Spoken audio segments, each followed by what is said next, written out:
Baik, selamat pagi Bapak Ibu yang kasih Tuhan semua. Kita mau mulai lagi dalam sekolah minggu dewasa kita. Syukur pada Tuhan, kita sudah dikumpulkan di tempat ini. Kebetulan saya lagi agak batuk ya, agak sakit tenggorok, jadi suara saya nggak bisa terlalu besar seperti biasa. Jadi moga-moga tetap bisa kedengaran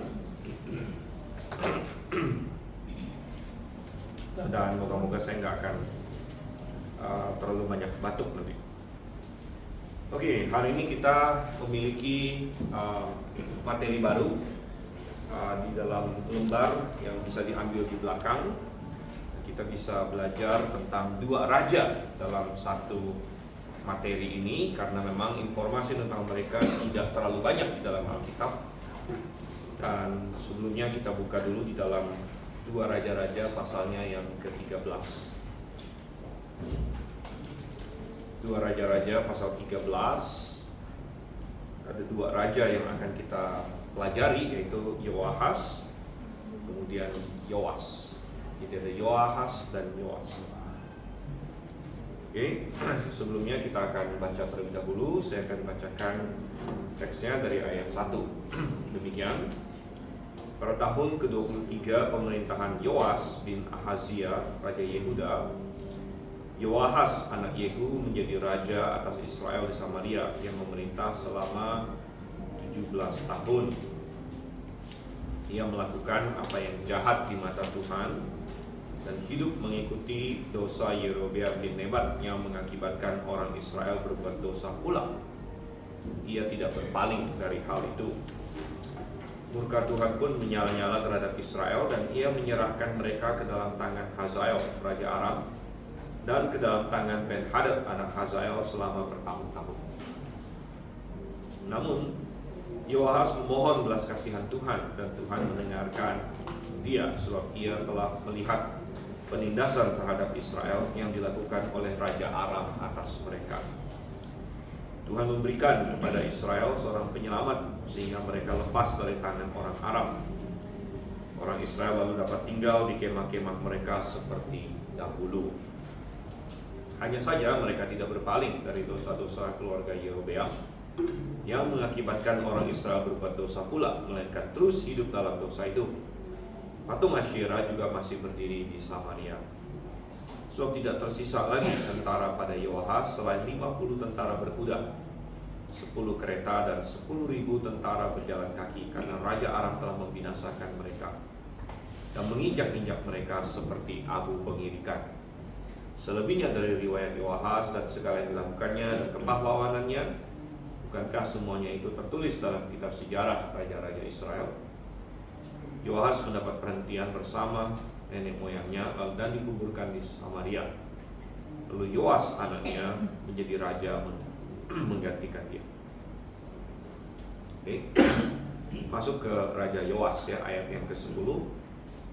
Pada tahun ke-37 pemerintahan Yoas Raja Yehuda, Yoas anak Yoahas menjadi raja atas Israel di Samaria. Ia memerintah selama 16 tahun. Ia melakukan apa yang jahat di mata Tuhan. Ia tidak berpaling dari segala dosa Yerobeam bin Nebat yang mengakibatkan orang Israel berbuat dosa pula, melainkan terus hidup dalam dosa itu. Selebihnya dari riwayat Yoas, segala yang dilakukannya, kepahlawanannya, bagaimana ia berperang melawan Amazia Raja Yehuda, bukankah semuanya itu tertulis dalam kitab sejarah raja-raja Israel? Yoas mendapat perhentian bersama nenek moyangnya, lalu Yerobeam duduk di atas tahta ayahnya. Yoas dikuburkan di Samaria bersama raja-raja Israel. Oke, kita baca ayat 14. Ketika Elisa menderita sakit yang kemudian menyebabkan kematiannya, Yoas raja Israel datang kepadanya dan menangisi dia. Katanya, "Bapakku, Bapakku, kereta Israel dan penunggang-penunggang kudanya." Kata Elisa kepadanya, "Ambillah busur dan anak panah." Lalu diambilnya busur dan anak panah. Ia berkata lagi kepada orang Israel, "Tariklah busurmu." Ia menarik busurnya, tapi Elisa menaruh tangannya di atas tangan raja, serta berkata, "Bukalah jendela yang di sebelah timur." Ia pun membukanya. "Panahlah," kata Elisa, dan ia pun memanah. Kemudian Elisa berkata, itulah anak panah kemenangan dari Tuhan, anak panah kemenangan terhadap Aram. Engkau akan mengalahkan Aram di Afek sampai mereka lenyap. Kemudian dia berkata, ambillah anak-anak panah. Raja pun mengambilnya. Kata Elisa kepada Raja Israel, pukulkanlah itu ke tanah. Yang memukulkannya 3 kali lalu berhenti. Abdi Allah itu marah kepadanya serta berkata, seharusnya kau memukul 5 atau 6 kali. Dengan berbuat demikian kau akan mengalahkan Aram sampai mereka lenyap. Tetapi sekarang hanya 3 kali saja kau akan memukul kalah Aram. Elisa meninggal dan dikuburkan. Adapun gerombolan Moab sering menyerbu negeri itu pada pergantian tahun. Suatu ketika sedang menguburkan mayat, tiba-tiba mereka melihat gerombolan itu. Mereka melemparkan mayat itu ke dalam kubur Elisa lalu pergi. Ketika menyentuh tulang-tulang Elisa, mayat itu hidup lagi dan berdiri di atas kedua kakinya. Hazael Raja Aram menindas orang Israel semasa hidup Yoahas. Tapi Tuhan mengasihani serta menyayangi mereka. Ia berpaling kepada mereka oleh karena perjanjiannya dengan Abraham, Ishak dan Yakub. Ia tidak ingin memusnahkan dan membuang mereka dari hadapannya sampai sekarang. Hazael Raja Aram meninggal, lalu Ben-Hadad anaknya menjadi raja menggantikan dia. Yoas bin Yoahas merebut kembali dari tangan Ben-Hadad bin Hazael kota-kota yang telah direbut Ben-Hadad dalam peperangan dari tangan Yoahas ayah Yoas. 3 kali Yoas mengalahkan dia dan merebut kembali kota-kota Israel. Oke, mari kita berdoa doa. Saya minta Pak Michael ini kita doa. Mari kita berdoa. Tuhan Yesus Kristus, kami selalu bersyukur Tuhan. Hari ini kami dapat berkumpul kembali di tempat ini Tuhan. Kami akan mulai kebaktian kami untuk pagi hari ini. Sekolah minggu kami Tuhan untuk mempelajari firman-Mu, khususnya untuk kitab 2 Raja-Raja Tuhan. Kiranya Tuhan dapat memberkati Saudara Stephen yang akan memberikan firman-Mu, kitabnya, supaya dapat berjalan dengan baik dan juga kami dapat mendengarkan dengan baik Tuhan. Terima kasih Tuhan, Tuhan Yesus, kami berdoa dan bersyukur. Amin. Amin. Oke, baik ya. Nah, kita ketemu lagi di sini dengan suatu fenomena di mana ada raja Israel dan raja Yehuda yang namanya sama. Jadi ini bisa berpotensi menimbulkan kebingungan. Ada Israel, ada Yehuda, ya. Dan ini pernah terjadi di zamannya Yoram dan Ahazia, masih ingat ya? Ada 2 Yoram, ada 2 Ahazia. Di mana di zaman Israel itu adalah anaknya Ahab. Ya, Ahab punya anak namanya Ahazia, kemudian juga Yoram. Ya. Sedangkan di sini Yosafat. Yosafat punya anak namanya Yoram. Yoram punya anak namanya Ahazia. Nah, minggu lalu kita sudah membahas tentang anak Ahazia yang namanya siapa? Masih ingat yang diselamatkan waktu umur 1 tahun? Yoas, ya. Yoas, oke. Nah, kita sudah bahas si Yoas ini dan dia memerintah lama. Namun dinasti Ahab waktu itu, ini sudah kita bahas juga, dimusnahkan oleh seorang raja namanya Yehu. Yehu ya. Nah, tapi Yehu nanti punya anak namanya Yoahas. Mirip-mirip ya. Yoahas, Yoas. Bahkan nanti ada lagi anak Yoahas yang namanya Yoas. Yoas. Jadi nanti ada Yoas bin Yoahas, ada Yoas bin Ahazia. Jadi sama-sama namanya Yoas. Kalau kita tidak cermat nanti terjadi kebingungan tentang Yoas yang mana yang dimaksud.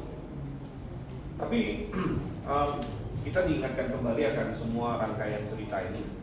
Sebenarnya ada satu lagi kerajaan di sini yang disebut kerajaan apa? Aram, atau nama lainnya adalah Syria. Ya, kerajaan Aram atau kerajaan Syria. Dan kerajaan Aram atau Syria ini rajanya dulu namanya adalah Ben-Hadad.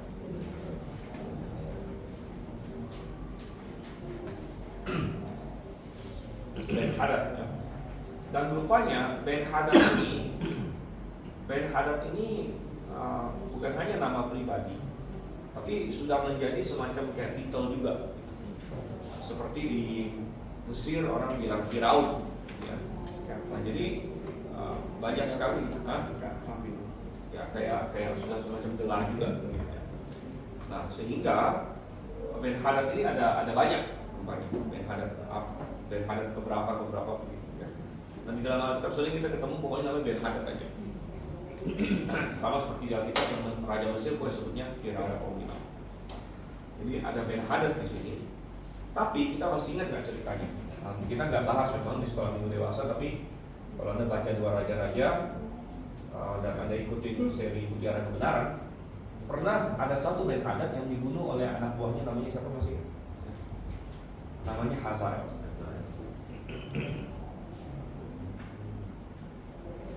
Namanya Hazael. Dan oke, ini di kekuatan politik. Di balik semua itu ada masalah rohani. Nah, masalah rohani adalah nabi-nabi. Ya. Jadi kita melihat ada kekuatan politik, ada Aram, Syria, Israel, Yehuda. Berbarengan dengan itu ada nabi-nabi. Nah, nabi yang melayani pada zaman Ahab dan Yosafat adalah Elia. Kemudian dia dilanjutkan oleh Elisa. Dan Elisa ini panjang umur rupanya. Ya, kalau Elia ya agak cepat dia, tapi nggak mati juga. Elia itu diangkat, jadi Elia nggak mati. Nah, Elisa seperti itu lumayan panjang umur. Dia meninggalnya itu nanti di zamannya Yoas ini. Di zaman Yoas ini dia meninggal. Nah, dan kalau kita masih ingat, waktu Elia kabur ke Gunung Horeb, dan ingat nggak yang dia berdiri di depan Gunung Horeb, dia ketemu Tuhan, itu ada di 1 Raja-Raja. Tuhan suruh dia urapi 3 orang. Siapa saja? Tuhan suruh dia urapi Elisa. Ya. Urapi Elisa. Terus urapi siapa? Hazael. Kemudian urapi Yehu. Ya. Nah, Tuhan suruh Elia urapi 3 orang ini. Dan yang menarik adalah Elia yang benar-benar dia urapi itu pun nggak dicatat ya pengurapannya. Cuman Elisa doang. Sedangkan yang 2 lagi Hazael dan Yehu itu melalui Elisa. Tapi boleh dibilang kayak semacam Elia melakukan tugasnya tapi melalui Elisa. Nah, ini biasa ya orang ngomong seperti itu. Nah, Elisa mengurapi Yehu pun bukan Elisa pribadi, ingat nggak? Dia suruh lagi anak buahnya, seorang nabi muda, kamu pergi, lari, urapin Yehu. Jadi udah yang disuruh Elia percayakan ke Elisa percayakan lagi ke ada nabi muda gitu ya, urapi dia. Nah, mengenai Hazael ini kan raja Aram. Ya. Dia nggak diurapin gimana sebenarnya, tapi dinyatakan jadi raja lah oleh Elisa. Jadi waktu itu kalau masih ingat kisahnya, Ben Hadad sakit. Nah, orang kalau udah sakit udah bingung dia, kayaknya sakitnya lumayan parah. Jadi dia suruh Hazael. Dan rupanya walaupun Aram ini bangsa yang non-Israel, mereka sudah tahu kehebatan Allahnya Israel. Mereka tahu dengan nabi yang luar biasa hebat, yaitu Elia dan Elisa. Mereka tahu itu. Jadi ini memberikan kita sedikit gambaran di Perjanjian Lama. Walaupun Israel adalah umat Tuhan, bangsa-bangsa lain non-Israel, tapi sebenarnya Tuhan ingin melalui Israel bangsa-bangsa lain bisa kenal dengan Tuhan. Israel yang ngaco aja, mereka bisa tahu tentang Tuhan. Karena kita bisa lanjut kalau misalnya Israel benar di hadapan Tuhan, gitu kan? Di masa Daud, di masa awal-awal Salomo, itu udah bagus sekali. Ratu dari Seba saja datang, gitu kan? Untuk kenal Tuhan dan sebagainya. Jadi kalau misalnya Israel itu benar-benar bagus, itu menjadi alat yang luar biasa untuk memenangkan bangsa-bangsa. Mereka kacau balau aja masih bisa gitu menjadi kesaksian. Ben-Hadad, orang-orang Arab tahu nih. Ingat, pernah ada pasukan kapten mereka namanya Naaman kan disembuhkan Elisa. Jadi Ben-Hadad pikir saya lagi sakit nih. Coba Hazael, kamu ke Nabi Elisa, cari tahu saya bakal selamat atau enggak, saya bakal sembuh atau enggak. Ujuk-ujuk datanglah Hazael ke Elisa. Nah Elisa nangis di situ. Nah Hazael bilang, kenapa nangis? Ya, itu Tuhanmu akan sembuh. Tapi Tuhan sudah memperlihatkan padaku, kamu akan banyak membantai orang Israel. Hazael bingung, kok saya membantai? Ya, kamu akan jadi raja. Nah, Hazael yang tadinya nggak ada niat mendengar begitu, atau mungkin dia udah ada niat tapi nggak berani ya, langsung berpikir, wah, Nabi bilang saya akan jadi raja. Dia bunuhlah Ben-Hadad. Jadi akhirnya Hazael menjadi raja. Lucunya, belakangan setelah Hazael jadi raja, anaknya dikasih nama Ben-Hadad juga. Ya. Anaknya dikasih nama Ben-Hadad. Oke. Nah, tapi di backdrop semua ini, coba kita lihat poin kita ya. Nomor 1, Elia dan Elisa mengurapi siapa? Yehu. Ini ya, sudah kita bahas di sini. Elia dan Elisa mengurapi Yehu. Dan saya bilang Elia dan Elisa karena yang mendapat tugas Elia, tapi yang melaksanakan Elisa itu pun lewat perantara nabi muda menjadi raja atas Israel untuk memerangi penyembahan Baal. Yehu melakukan hal yang baik, yaitu menuruti perintah Tuhan untuk melawan keluarga siapa? Yang dimusnahkan oleh Yehu adalah keluarga Ahab. Ya, keluarga Ahab. Ahab sudah mati betul. Yang dibahasnya adalah keturunannya lah. Ya. Waktu itu di zamannya Yoram. Tetapi ia berdosa dengan cara tetap menyembah lembu emas. Ya, kita sudah bahas ini panjang lebar, nggak perlu kita ulang terlalu panjang lagi bahwa dia akhirnya menentang Baal karena itu sesuai dengan kepentingan dia juga. Ya, karena Baal identik dengan keluarga Ahab. Jadi dia mau menggantikan dinasti yang lalu, semua basis kekuatannya harus dimusnahkan, termasuk penyembahan Baal. Ya, tapi dia tidak mau memerangi penyembahan lembu emas karena tidak ada keuntungan politik di situ. Tidak ada keuntungan politik. Dia tetap menyembah lembu emas. Nah, sehingga Tuhan berjanji untuk menegakkan dinasti Yehu hingga keturunan yang keempat, ya, yang keempat karena dia ada berlaku baik. Namun Tuhan tidak meneguhkan Yehu untuk seterusnya seperti Daud, karena dia tidak seperti Daud. Daud benar-benar hatinya berpaut pada Tuhan. Apakah Daud sempurna? Tentu tidak. Daud ada jatuh dalam dosa. Tapi dia hatinya tulus pada Tuhan. Dan Tuhan meneguhkan dinasti Daud sampai selama-lamanya. Dinasti Yehu sampai keturunan keempat saja. Oke, poin nomor 2. Dalam politik global pada masa itu, jadi kita bicara sedikit mengenai situasi zaman itu ya. Kerajaan Asyur mulai menjadi superpower. Kerajaan Asyur. Nah, Asyur itu jauh dia. Asyur itu di daerah Mesopotamia di sana. Ya. Tapi Asyur mulai bangkit. Ibu kota Asyur adalah Niniwe. Jadi Asyur mulai bangkit, mulai menjadi superpower. Dan Asyur lah yang belakangan akan menjadi momok bagi Israel. Jadi Tuhan memakai ya bangsa-bangsa yang ada. Ingat bahwa semua bangsa ini bisa bangkit, segala macam itu diizinkan oleh Tuhan. Jadi Asyur bangkit ya. Dan sehingga beda.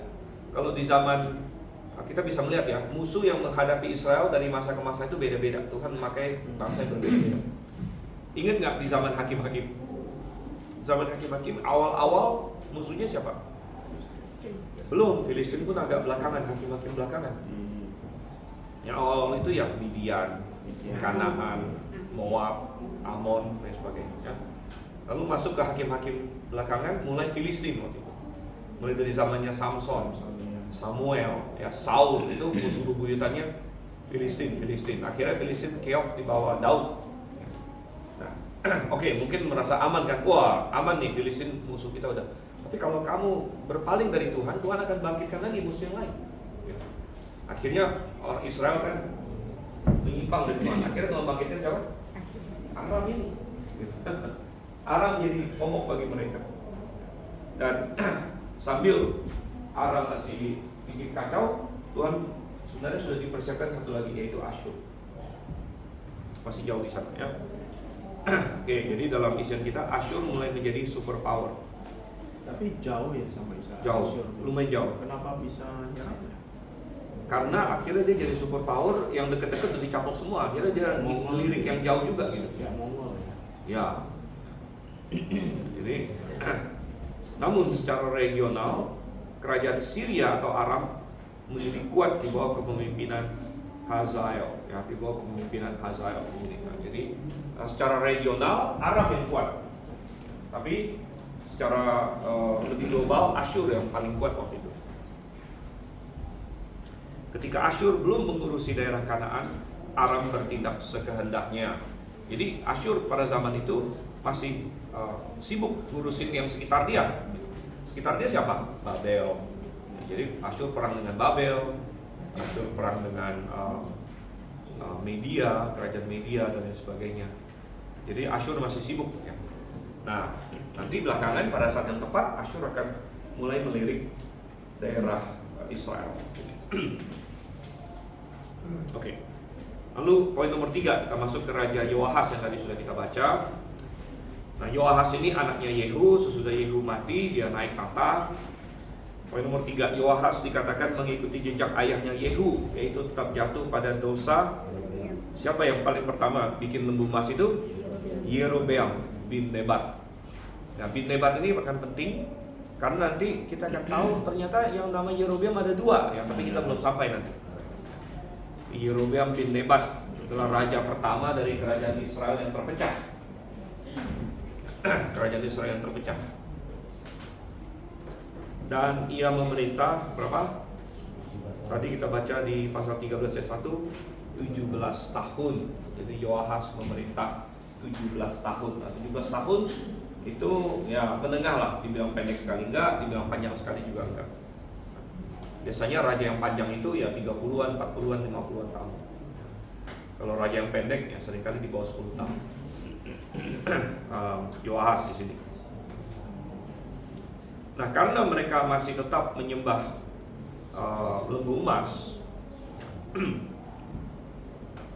karena mereka masih menyembah lembu emas, maka Tuhan marah sama mereka. Nah, kita perlu garis bawahi, waktu mereka menyembah lembu emas, mereka masih bilang itu Tuhan, itu Yehova. Tapi mereka menyembah Yehova dengan salah. Artinya Yehova sudah menegaskan dia tidak boleh disembah dengan cara seperti itu. Jadi tidak cukup kita mau bilang saya mau menyembah Tuhan. Tapi kalau kita menyembah Tuhan bukan dengan cara yang Tuhan inginkan, ya itu sama juga bohong. Karena namanya kita menyembah Tuhan, kita harus ikut Tuhan, bukan mau-maunya kita. Kalau mau-maunya kita, sebenarnya siapa Tuhannya gitu kan? Kita atau Tuhan kan? Nah, kita bilang Tuhan aku mau menyembah kamu, tapi terserah saya gitu.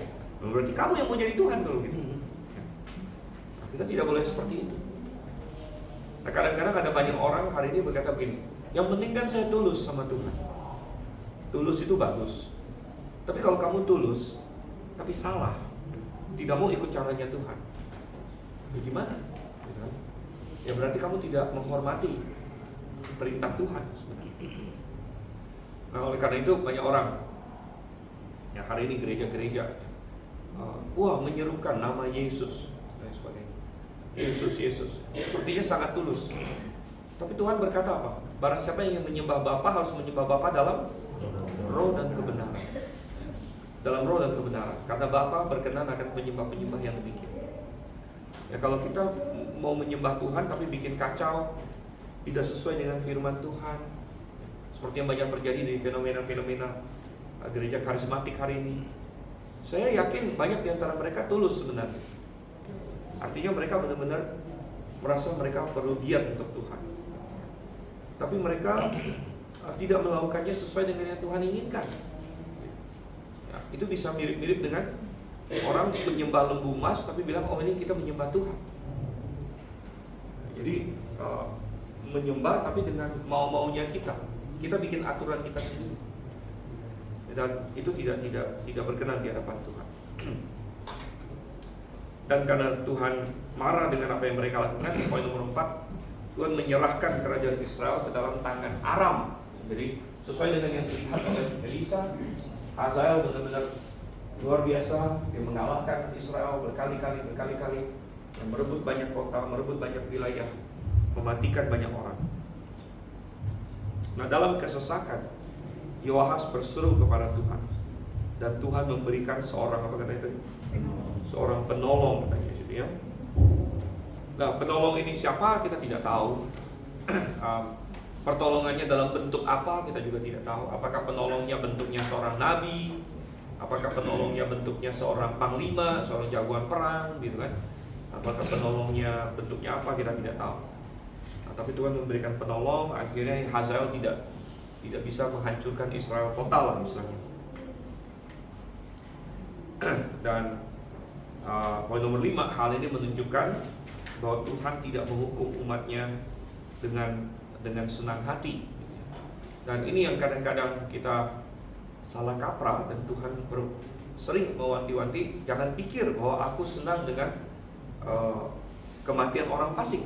Ini ada di kitab Yeskiel, teman-teman. Aku tidak menginginkan kematian orang fasik. Aku menginginkan pertobatannya. Dan ketika Tuhan menghukum umatnya, mendisiplin umatnya, itu bukan dengan gembira, dengan senang hati. Dan ini mirip dengan seorang bapak ya. Kalau seorang bapak benar-benar mengasihi anaknya, maka kadang-kadang anak itu perlu dihukum memang untuk kebaikan dia.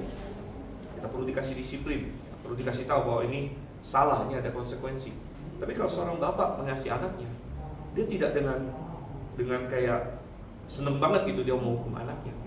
Seolah-olah, waduh ya, aduh seru nih, saya bisa menghukum anak saya lagi hari ini. Tentu tidak. Kalau sampai kita perlu mendisiplin anak kita dan sebagainya, itu tentu dengan apa ya? Ya, dengan perasaan menyayangkan, gitu ya. Dengan merasa bahwa kenapa perlu seperti ini. Dan seorang ayah yang mengasihi anaknya pasti lebih ingin anaknya itu tidak perlu dihukum, ya, dan anaknya bisa berbalik dan bisa baik, gitu. Nah, Tuhan juga demikian. Ketika Tuhan menghukum umatnya, Tuhan tidak menghukum mereka dengan senang hati, dengan gembira, gitu, bukan. Tuhan siap Tuhan senang kalau bangsa itu berbalik. Jadi Yoahas yang dalam ketidaksempurnaan dia, dalam kekacauan teologi dia, gitu kan, dalam perilaku dia yang sebenarnya masih menyimpang lah istilahnya. Namun ketika dia berseru kepada Tuhan dan menunjukkan hati yang remuk dan hati yang tidak sombong lagi, dan Tuhan, aku butuh Engkau, dengan segala keterbatasan dia dan kesalahan konsep dia dan segala macam, Tuhan tetap tolong dia. Dan memang kalau kita harus tunggu pemahaman kita sempurna tentang Tuhan baru Tuhan mau tolong kita, ya kita nggak akan ditolong-tolong begitu. Karena tidak ada dari satupun dari kita yang memahami Tuhan dengan sempurna sekali. Dan yang penting kita, yang memang kita mengenal Tuhan, basicnya kita harus tahu. Ya seperti kalau di zaman Perjanjian Lama, ya basicnya bahwa Tuhan itu Jehovah, gitu kan? Itu basic di Perjanjian Lama. Tuhan adalah Jehovah, Tuhan adalah penyelamat Israel, Tuhan adalah pencipta langit dan bumi. Nah, di Perjanjian Baru, basicnya adalah Tuhan telah datang dalam diri Yesus Kristus. Nah, Tuhan adalah Yesus adalah Tuhan. Ini basic. Ini basic. Kamu tidak bisa datang kepada Tuhan tanpa melalui Yesus di dalam Perjanjian Baru. Karena Tuhan sudah datang dan menyatakan, akulah Yesus. Jadi barang siapa yang menolak Yesus, menolak Tuhan yang sesungguhnya. Jadi itu basic di dalam Perjanjian Baru. Nah, ada banyak hal yang lain yang kita harus, semakin kita belajar firman Tuhan, semakin kita paham. Kita belajar tentang Tritunggal, kita belajar tentang banyak lagi yang lain. Ya, namun harus ada pemahaman yang basic ini. Gitu. Oke, jadi masih di poin 5 di sini ya.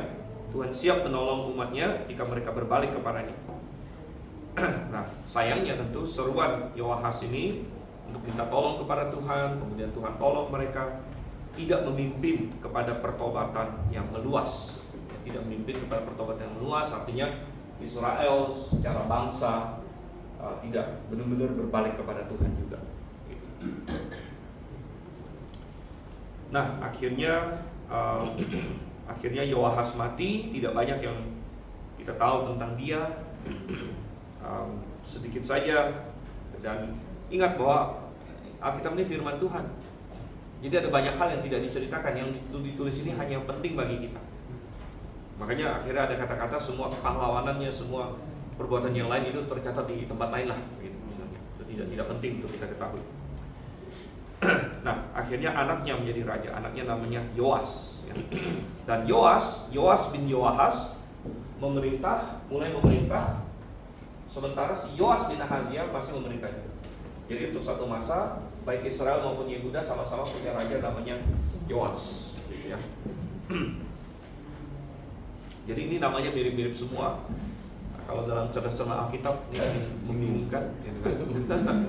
Karena ada Yoas, Yoahas, nanti belakang ada Yosia lagi, mirip-miripnya. Yosia, Yoas lagi sama macam. Oke, tapi kalau kita bisa memetakannya dalam pikiran kita dengan baik, ini jelas di sini. Oke, jadi masuk ke Yoas sekarang ya. Raja berikutnya adalah Yoas. Jadi Yoas ini siapanya Yehu nih. Kalau gitu, bukan anak lagi, tapi cucu dari Yehu. Jadi Yoas di sini ya, cucu dari Yehu. Berarti ini sudah keturunan yang keberapa? Ya, kedua ya. Kedua. Kalau kita hitung ini keturunan pertama, keturunan kedua. Keturunan pertama, keturunan kedua. Dan Yoas melakukan hal yang serupa dengan ayah dan kakeknya. Ia tidak jatuh pada penyembahan Baal, namun juga tidak menjauh dari penyembahan lembu emas. Ya. Jadi ini memperlihatkan kadang-kadang memang sulit bagi seseorang untuk melawan istilahnya tradisi, melawan apa yang sudah turun temurun. Nah, makanya Tuhan sangat marah dengan yang namanya Yerobeam bin Nebat itu, karena dia yang mulai pertama, ya. Nah begitu dia sudah mulai, yang lain itu kayak ikut-ikut aja gitu, ikut-ikut. Nah bukan yang berarti yang lain ini nggak ada salahnya, salah juga ya. Bahwa mereka mengikuti yang salah, ini memang suatu kesalahan. Tapi istilahnya ya karena apalagi sudah beratus-ratus tahun dari Yerobeam di atas sini sampai ke sini itu sudah ratusan tahun. Penyembuhan lembu emas ini sudah bercokol. Dan diperlukan seseorang yang benar-benar cinta Tuhan dan paham akan Tuhan yang bisa untuk menghancurkan itu. Dan ternyata di antara raja-raja Israel tidak ada satupun yang cukup kuat secara rohani untuk menghilangkan penyembahan lembu emas ini. Ini sangat disayangkan sekali. Oke, lanjut ya.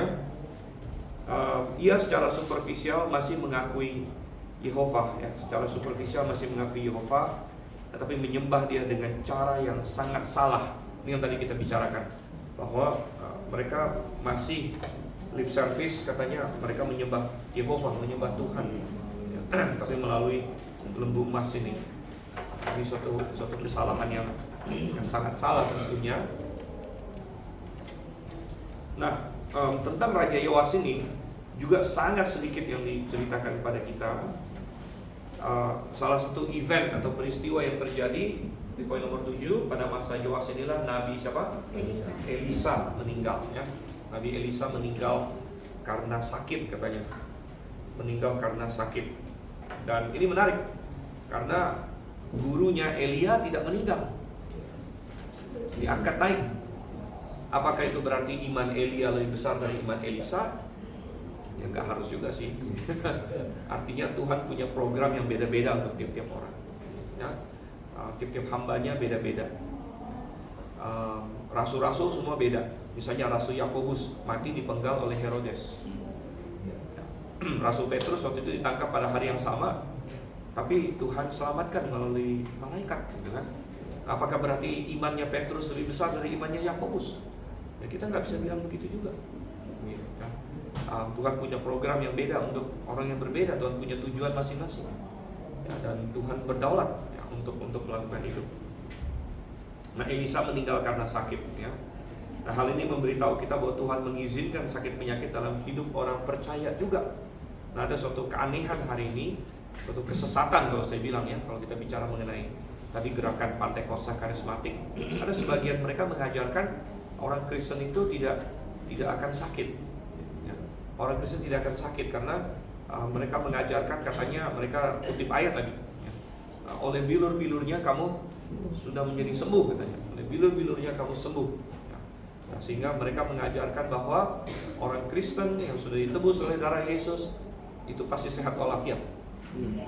Sehat walafiat ya, nggak akan sakit. Nah, ini adalah pengajaran yang sangat salah. Yang sangat salah. Oleh bilur-bilurnya kamu sembuh itu mengacu nomor satu kepada kesembuhan rohani, bahwa dosa kita, penyakit rohani kita diselesaikan oleh Yesus Kristus ya. Kemudian apakah ada hubungan dengan penyakit fisik? Ada, tapi itu bicara mengenai nanti di masa milenium, nanti di dalam kekekalan gitu ya. Memang semua penyakit kita akan hilang, benar, ketika kita mendapat tubuh kemuliaan gitu ya. Jadi apakah memang penyakit fisik kita akan hilang? Ya benar juga sih sebenarnya. Bukan hari ini juga. Begitu. Bukan hari ini juga. Nanti pada saat kita punya tubuh kemuliaan, memang semua penyakit, semua kelemahan tubuh kita akan hilang. Itu memang pengharapan kita dan itu akan terjadi ya. Tapi Tuhan tidak janjikan bahwa pada saat ini orang yang menjadi Kristen itu akan sehat walafiat semuanya. Kalau Tuhan janjikan itu, sekarang pertanyaan gini, kenapa Tuhan tidak janjikan itu? Kenapa Tuhan tidak janjikan itu? Padahal Tuhan mampu nggak sembuhkan semua orang Kristen? Ya sangat mampu, gitu. Sangat mampu. Tuhan mau bikin semua orang Kristen super sehat, yang nggak pernah sakit, flu pun nggak pernah, batuk pun nggak pernah, atau kayak saya lagi hilang-hilang suara gini nggak pernah, gitu kan? Bisa nggak Tuhan bikin seperti itu? Gampang bagi Tuhan. Tapi kenapa Tuhan tidak bikin seperti itu? Kalau Tuhan bikin seperti itu, seluruh dunia mau jadi Kristen, benar nggak? Lu siapa yang enggak? Hari ini orang mencari kesehatan itu sampai bayar apa segala macam. Kalau misalnya ada suatu penelitian ya, atau suatu jaminan bahwa menjadi Kristen kamu sembuh dari semua penyakit, berapa banyak orang sakit kanker di Dharma East, RSCM semua mau jadi Kristen semuanya. Tapi apakah itu karena mereka benar-benar bertobat akan dosa, percaya Tuhan Yesus dengan sungguh-sungguh? Enggak. Gitu ya. Itu adalah karena mereka mau sembuh dari penyakit mereka, penyakit jasmani mereka. Ya, dan akhirnya kembali itu sebenarnya semacam sukses teologi versi kesehatan. Ya. Karena sukses teologi itu kan biasanya versi uang gitu. Kalau kamu menjadi Kristen, kamu akan kaya raya, kamu akan bebas dari hutang, ya, dari kutuk hutang, atau itu bahasanya gitu kan. Kamu akan dibebaskan dari kutuk hutang, kutuk kebangkrutan, ya. Segala macam kutuk kemiskinan. Itu sukses teologi versi uang gitu. Nah, ada sukses teologi versi kesehatan. Ya, kalau kamu menjadi orang Kristen, kamu akan sehat walafiat, nggak pernah sakit. Ya pada kenyataannya enggak gitu. Ya. Nah.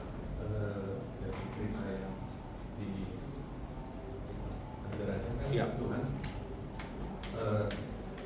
selalu menghukum saya, persepsi saya Ya. Tuhan selalu hukuman Tuhan itu pasti kebinasaan ya Pak. Ketika mereka melenceng dari Tuhan, cara-cara mereka juga dan biarpun yang sudah on the right track tiba-tiba melenceng tetap binasa, apalagi yang sama sekali tidak mengakui Tuhan kayak penyebab A gitu ya Pak. Nah, pertanyaan saya itu kan di zaman di Alkitab kisah raja-raja ya. Ya. Sekarang ini kan kurang lebih situasinya sama ya Pak ya, kayak ya yang paling ini banyak agama yang mungkin menyembah hampir mirip dengan Ya, berhala-berhala dan lain sebagainya. atau yang lebih dekatnya mungkin Kristen dengan denominasi yang 40 ribuan yang Ya. dibilang apa gembala. Ya. Nah, itu kan kurang lebih hampir sama ya Pak ya. Jadi yang saya mau tanya itu, kenapa sekarang Tuhan nggak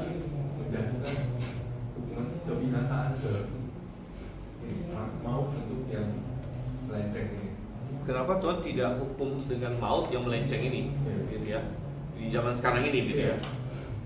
Ya, sebenarnya ada, dan kan upah dosa ialah maut, begitu. Jadi kalau kita lihat di dalam Raja-Raja, kalau kita lihat di dalam Raja-Raja, Tuhan hukum dengan maut, tapi kan semua ada waktunya, gitu. Ya, contohnya raja-raja yang jahat pun, ya, itu sering Tuhan izinkan memerintah untuk waktu yang cukup lama, gitu. Seperti Ahab pun memerintah berapa? 20 sekian tahun, gitu kan? 22 kalau saya nggak salah atau berapa gitu ya. Ahab memerintah 22 tahun. Ya, kayak misalnya Yoahas 17 tahun, Yoahas 16 tahun, segala macam. Jadi kalau dikatakan apakah Tuhan tetap menghukum orang-orang yang hari ini tidak menyembah Tuhan yang benar lah istilahnya, begitu ya? Ya tetaplah begitu, tetap, cuman kita bilang bahwa segala sesuatu itu pasti ada program Tuhan, gitu ya. Artinya Tuhan izinkan dia. Karena begini, Tuhan gak akan langsung hukum, karena kita manusia ini sangat terbatas. Ada yang kita kan nggak tahu orang ini bakal bertobat atau enggak. Siapa tahu hari ini dia memang kacau gitu kan, dia nggak kenal Tuhan yang benar, dia penyembah berhala. Kita sebagai manusia mana tahu 10 tahun lagi dia bertobat, ya. 20 tahun lagi dia bertobat, dan lain sebagainya. Kita tidak tahu itu. Kalau Tuhan misalnya menghukum kita waktu kita belum bertobat dengan maut, ya repot dong gitu. Tapi ya kita sudah Tuhan izinkan sampai akhirnya kita bertobat dan sebagainya, kita kenal Tuhan gitu. Jadi Tuhan punya program untuk semua manusia, ya. Dan itu di luar dari kemampuan kita untuk bisa menganalisis kenapa ya Tuhan izinkan orang ini kok masih lama gitu kan. Ada yang Tuhan izinkan meninggal pada waktu muda, ya, jadi itu kedaulatan Tuhan semua, dan kita hanya bisa yakin dan percaya dengan karakter Tuhan, bahwa Tuhan itu adil, Tuhan itu baik, Tuhan itu maha kasih, tapi juga intinya kita nggak tahu semuanya. Ya, kita seperti seorang anak yang pokoknya saya tahu bapak saya itu orangnya baik dan dia beresin semua lah, gitu ya. Detail-detailnya kita tidak tahu persis, ya. Kenapa sih ini ada yang orang yang jahat banget, kok hidupnya sampai lama gitu misalnya. Gitu kan. Ya kita nggak tahu ada program, ada maksud apa Tuhan di situ. Tapi kita hanya percaya saja Tuhan itu baik, Tuhan itu adil, Tuhan sabar, tapi Tuhan juga adil istilahnya, gitu ya. Dan Tuhan mampu untuk menghukum sesuai dengan program Dia sendiri, gitu. Jadi kita tidak tahu detail-detailnya. Tapi orang yang, ya artinya Tuhan, artinya gini, semakin jahat seseorang, kemungkinan dia mati muda semakin tinggi memang. Dan itu benar sampai hari ini gitu, ya. Semakin jahat seseorang, semakin banyak dia melanggar firman Tuhan. Ini kayak semacam hukum rohani aja. Kemungkinan dia mati lebih duluan semakin tinggi, ya. Karena kalau orang yang jahat dia sering terlibat kejahatan. Nah orang yang sering mati itu kan ya yang mati muda ya, yang terlibat kejahatan, ya. Sering gitu kan. Misalnya atau dia, banyak orang yang mati muda karena dia narkoba, minum-minum, ya, mabuk-mabukan, terlibat kejahatan, curanmor, apa segala macam, ditembak polisi atau apalah gitu kan. Jadi tidak, tetap benar bahwa istilahnya semakin kita menyimpang dari firman Tuhan, kemungkinan kita terkena hukuman Tuhan secara lebih cepat meningkat gitu. Tapi bisa nggak ada orang yang jahat tapi Tuhan kasih hidup yang agak panjang gitu? Tetap bisa gitu. Sekali lagi Tuhan punya program Dia sendiri lah gitu ya. Nggak tahu ada tujuan apa Tuhan dengan orang ini misalnya gitu kan. Ada nggak orang yang baik dan benar lalu mati muda? Bisa juga gitu ya. Sekali lagi Tuhan punya suatu tujuan dan ada suatu program, entah apa dia Tuhan izinkan hal seperti itu. Sekali lagi kita tidak tahu semua detailnya gitu. Jadi orang yang ada satu buku ditulis oleh seorang dokter yang mencatat bahwa orang yang hidupnya sesuai dengan Alkitab itu walaupun kita tidak setuju tadi teologi sukses versi kesehatan, ya, bahwa ada Tuhan jamin kalau kamu percaya Yesus semua sakit kamu akan hilang. Kita tidak percaya itu. Tapi kita percaya bahwa kalau kita hidup sesuai dengan firman Tuhan, sebenarnya itu hidup yang baik. Gitu. Itu hidup yang baik. Ya. Dan dokter-dokter sudah meneliti bahwa orang yang hidupnya sesuai dengan firman Tuhan terhindar dari begitu banyak penyakit sebenarnya, ya. Atau minimal memperkecil resikonya gitu, secara kedokteran. Nah, misalnya kalau orang yang percaya Tuhan, dia tidak akan kecanduan apa-apa dong, karena firman Tuhan kan bilang jangan biarkan dirimu diperhamba. Dia nggak akan kecanduan rokok, kecanduan alkohol, kecanduan narkoba. Itu saja sudah sumber penyakit yang luar biasa banyak, gitu kan? Penyakit menular seksual juga mestinya enggak, ya, kalau dia hidup sesuai dengan firman Tuhan dari masa mudanya, ya, karena dia setia pada suaminya, setia pada istrinya, gitu kan? Jadi kita bisa menghilangkan seperti gonore, sifilis, HIV/AIDS dan semacam. Ya. Lalu kalau dia tidak ikut dalam kejahatan segala macam, ya. Kebanyakan orang yang mati muda itu kan masalah kekerasan geng lah, ada juga yang ngebut-ngebutan, nge-track segala macam, ya, mati nabrak apa begitu ya. Sekali lagi saya bukan berkata bahwa orang yang percaya Tuhan itu lalu pasti dijamin hidupnya panjang gitu ya. Bukan, tapi secara umum iya gitu. Secara umum iya, tapi secara kasus per kasus bisa ada yang ada program khusus Tuhan lah untuk dia begitu ya. Secara umum orang yang percaya Tuhan akan diberkati secara umum.